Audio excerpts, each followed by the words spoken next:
designed to be social.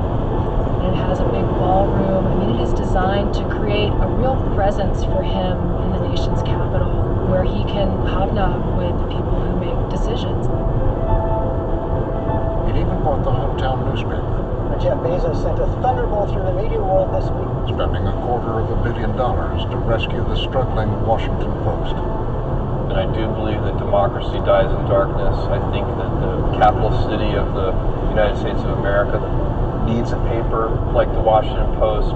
I gotta say, full credit to him. He hasn't intervened in any of the coverage of the paper, and he's invested in the paper. Every dollar of profit that the paper makes is plowed back into making Dios it mío, miren, a accidente, better accidente, paper. accidente, accidente, accidente. Bezos allowed the Post Uy, to accidente, hire accidente, to accidente. in its newsroom. He reversed what had been an atmosphere of sort of